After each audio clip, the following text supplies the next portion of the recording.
Hello, English 11 students, and welcome to the video for those of you who missed week 5, day 1 of class. As always, everything you say, do, and type is recorded, so please keep it school appropriate. And there's no recording, saving, downloading, or taking pictures of this lesson or any lesson at any time. All right, so our agenda for today, I just had the quick announcement for those students. If you didn't turn in your week 4 playlist, please make sure that you turn that in as soon as possible, even if it's incomplete. Late and or incomplete work is always greater than getting a 0, so please turn that work in. The other activity that we have for today, it'll take our whole period, is the close reading activity, which I'll go over with you in a minute. So a close reading, as a review, is reading a short passage, usually from a longer book, and then looking for specific things, right? Some of the typical things that we look for are an author's tone, right? Their attitude towards the thing they're talking about. Figurative language, things like metaphor, simile, personification, etc., that an author uses. Or the theme that an author has for us. And the theme is like the moral or the lesson that they want us to learn. There are other things that we can look for as well, but these are the top 3 that usually come from looking at a close reading. Today, we'll be looking at an excerpt from Ta-Nehisi Coates' novel, Between the World and Me, which this is how I abbreviate that. Just a little bit of information about Coates' novel, right, Between the World and Me. It's a series of letters that he writes to his son after watching his son react to the murders of Eric Garner, Renisha McBride, John Crawford, and Mike Brown. The author is African American. The author points out inequalities within American society. And the excerpts that we're going to look at today, they recount or they tell about an incident where he almost got shot by another kid while standing on a corner in his neighborhood in Baltimore when he was a child. So you're going to want to have that document open. So if you're on the English 11 homepage on Canvas, you want to click this week's dates, click the item that says close reading from Between the World and Me assignment. And then when that loads, click on that button that says open in a new tab. Okay. Once you have that open, you'll see at the top, there are the directions.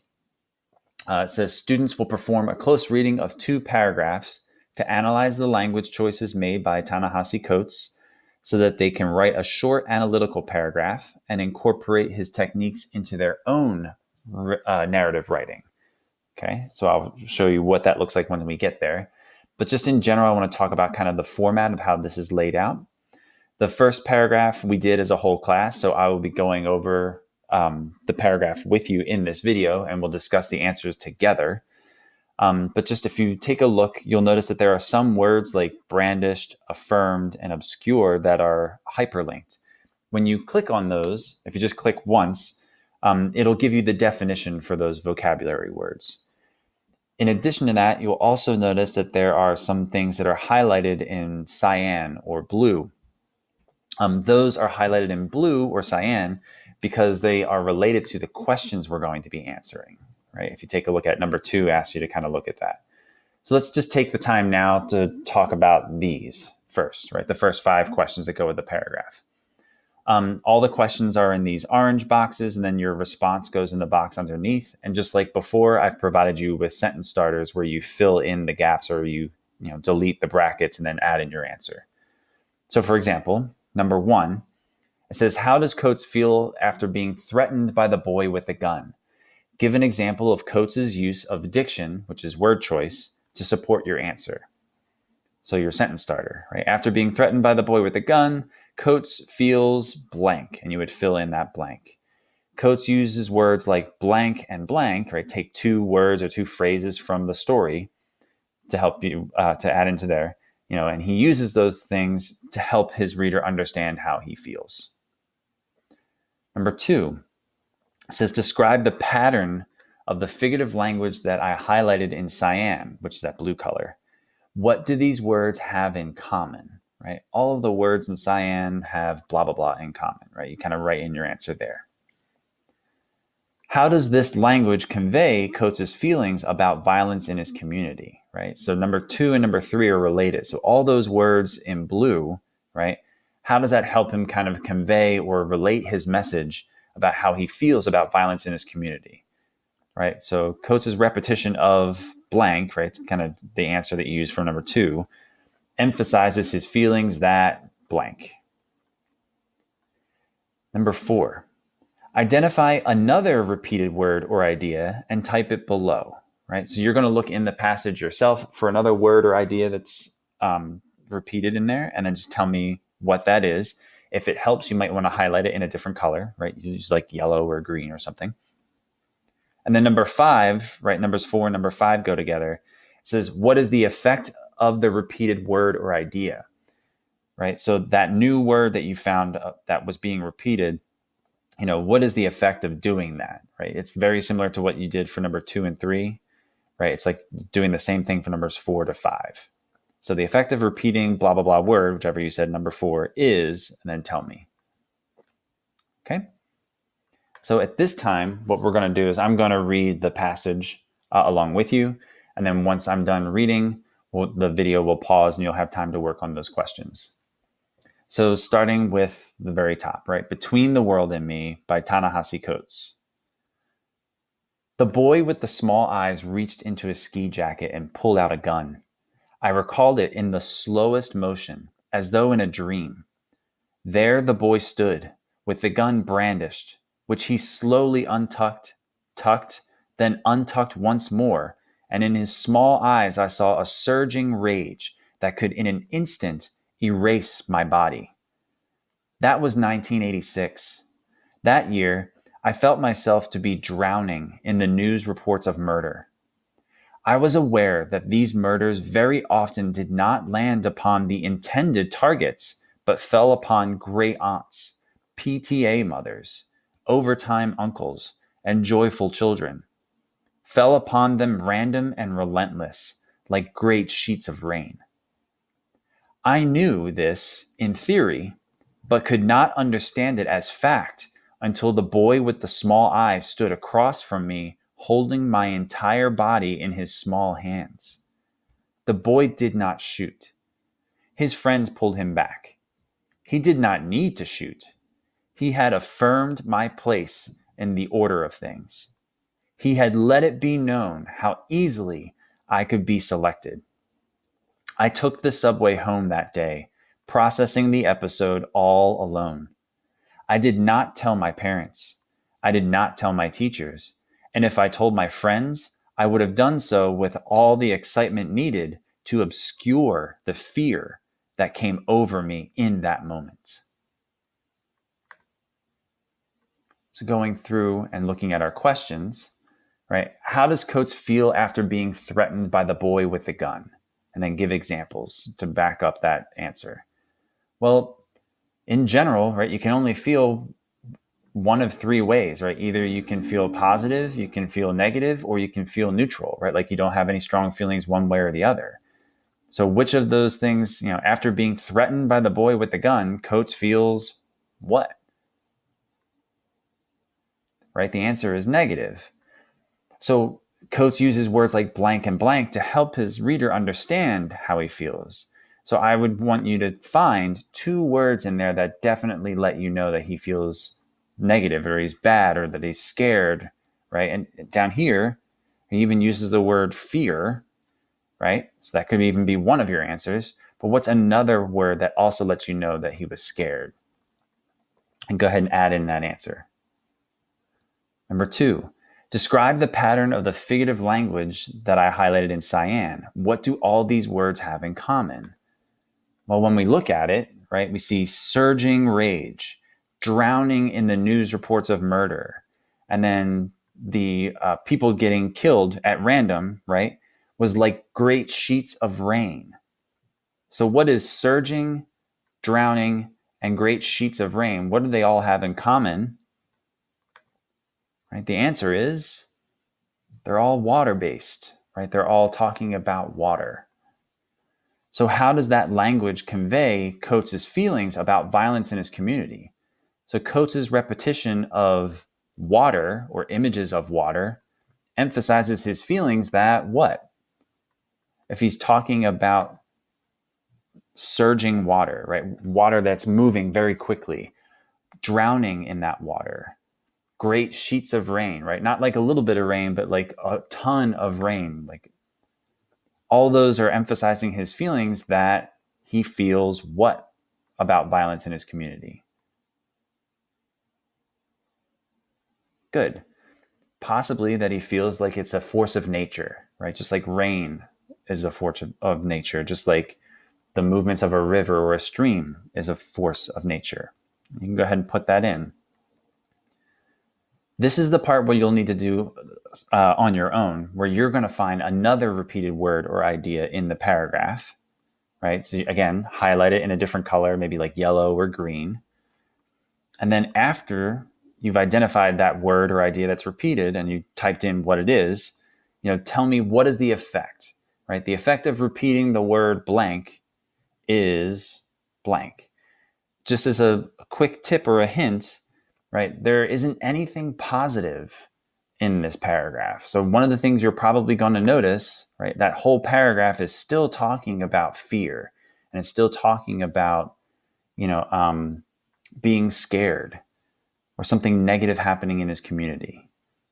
So take a couple minutes and go ahead and answer numbers 4 and 5, and then the video will resume. Okay.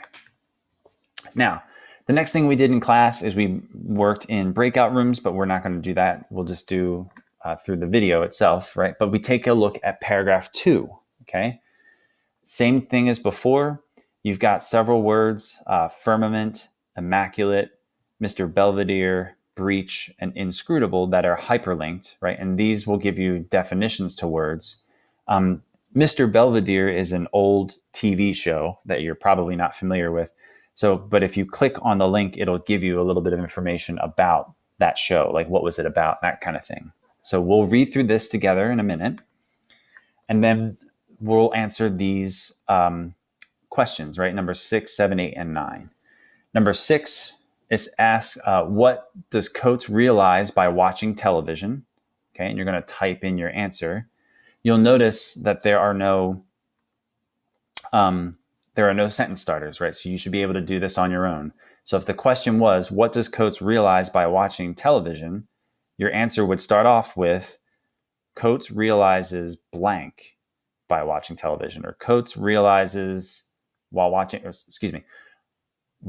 television, Coates realizes blank, right? You can do that yourself. All you're doing is taking those words from the question and making sure they're also part of your answer.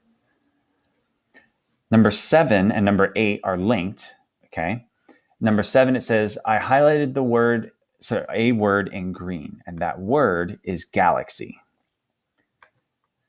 Identify the extended metaphor in the text by highlighting all words related to it, both before and after it.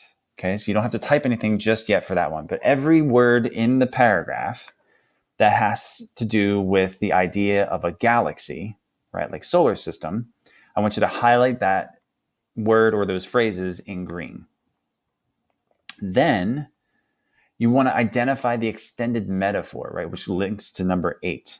It says, what are the two things being compared in that extended metaphor? And how does this extended metaphor emphasize the differences within America? So before we continue, I want to stop and talk about what an extended metaphor is, right? You're used to the definition of a metaphor, which is comparing two things without using like or as. So if you take a look at the examples at the bottom of the page or the bottom of the screen, right? His temper is a volcano. The two things being compared is the person's temper and a volcano. Both things are volatile. Both things can go off at any time, right? Her eyes were ice, right? That is comparing like a cold stare, right? A cold, emotionless stare that somebody is giving someone else, right? And the cold temperature of ice. The silence was a soft blanket, right? The same way that a soft blanket can make you feel comfortable, make you feel good, silence can also have that same effect on us, right? Especially if you're surrounded by a whole bunch of noise and then everything gets quiet, right? So these are basic metaphors. An extended metaphor is when you basically take that metaphor and you develop it in great detail. Okay. You don't just use the metaphor one time, or an author doesn't just use the metaphor one time. They use it several times in a paragraph. A really good example of this comes from Dr. Martin Luther King Jr.'s I Have a Dream speech, right? And so in his speech, he employs the extended metaphor using the idea of money. So let's kind of read through the speech and unpack the parts that are underlined here, right? So in his speech, Dr. King says, in a sense, we've come to our nation's capital to cash a check. When the architects of our republic wrote the magnificent words of the Constitution and the Declaration of Independence, they were signing a promissory note to which every American was to fall heir. Let's stop there for a second, right? So a promissory note, right, is like a receipt. It's a note that says, I promise to pay you this much money later, right? Which is the same thing as cashing or writing a check, right? If I write you a check, I am promising to get money from my account into your account when you cash that check. He continues, this note, the promissory note, this note was a promise that all men, yes, black men as well as white men, would be guaranteed the unalienable rights of life, liberty, and the pursuit of happiness. It is obvious today that America has defaulted on this promissory note insofar as her citizens of color are concerned, right?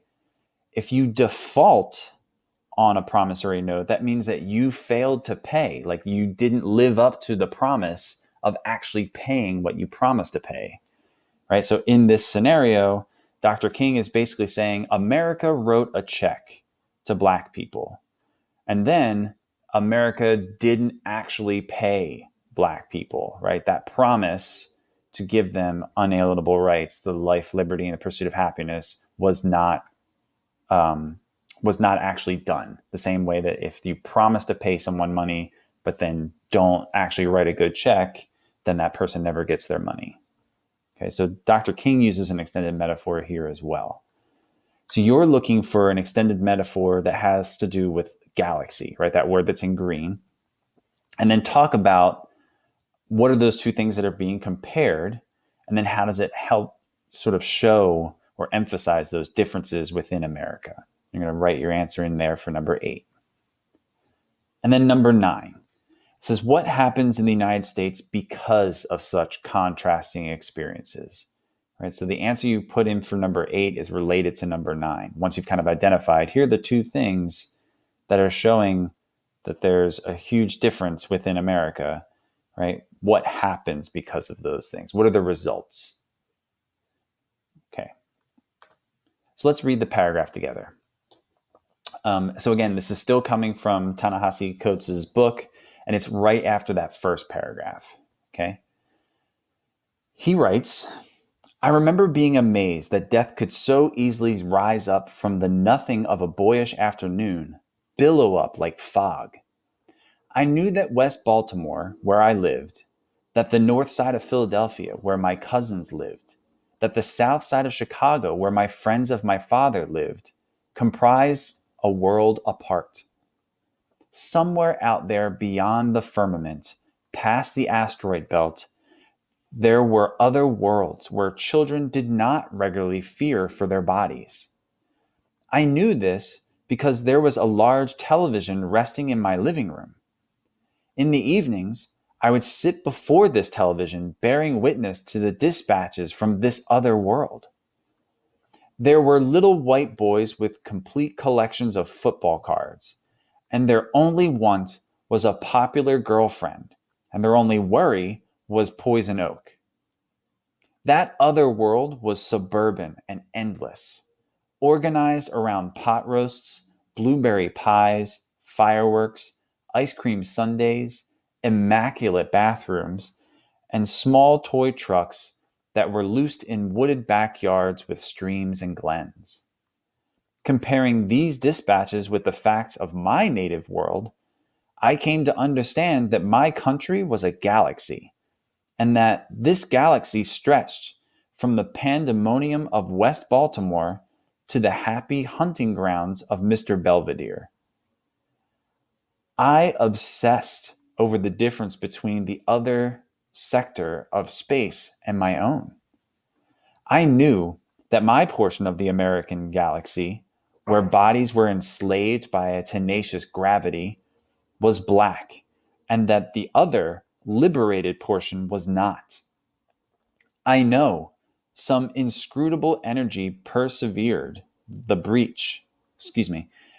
I know that some inscrutable energy preserved the breach. I felt, but did not yet understand, the relation between the other world and me. And I felt this cosmic injustice, a profound cruelty, which infused an abiding, irrepressible desire to unshackle my body and achieve the velocity of escape. Okay, so at this time, you can pause the video or I'll pause the video for you by asking a question, and then you'll be able to resume. But go ahead and answer those questions, right? Numbers 6 through 9. All right. The very last portion of the assignment is your individual responses. The directions will say to write 2 paragraphs, first paragraph 1, then paragraph 2, and I provide you with some help. So number 1, it says write an analysis paragraph that explains how Ta-Nehisi Coates uses language to make an argument about division in America, and then use the organizer below for help. Let's take a look at that now. It says use the organizer to plan your analysis if you find it helpful. I've given you sentence starters in blue and tips in bold. Every paragraph has these 4 basic parts, right? A topic sentence, the examples that you're using, an explanation of those examples, and then your concluding sentence, right? Your ending. So for each of those things, I've given you some help. So for your topic sentence, you could use the sentence starter, right? Ta-Nehisi Coates uses language such as blank to argue blank. My tip to you, right, is to use your answers from numbers 3, 4, and 7 for that first blank, and number 5 and 9 for the second blank, right? You're basically just recycling your answers from the questions.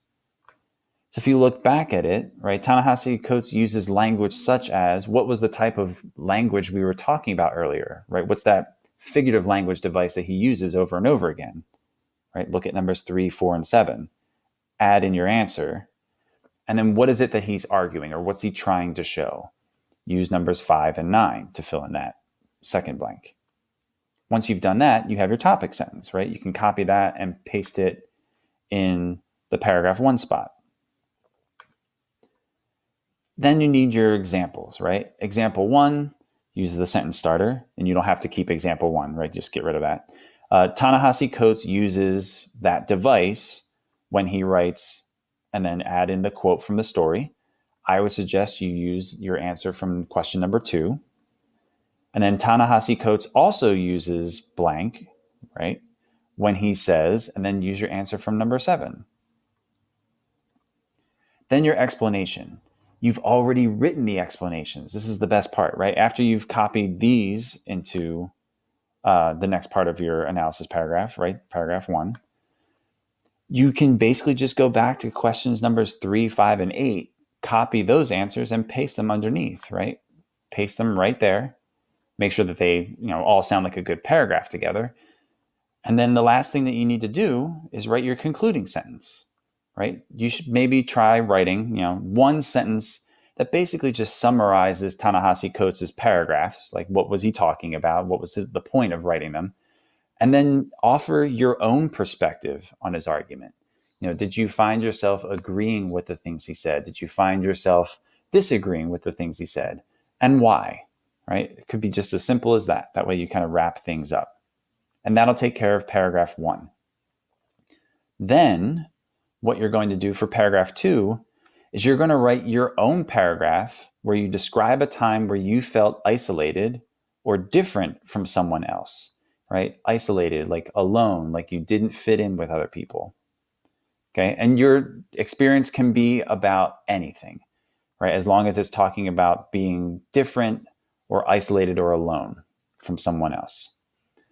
You're also going to highlight, after you tell me that story, and I would suggest you just do it that way, right? Just tell me the story of that time you felt different or that time you felt alone.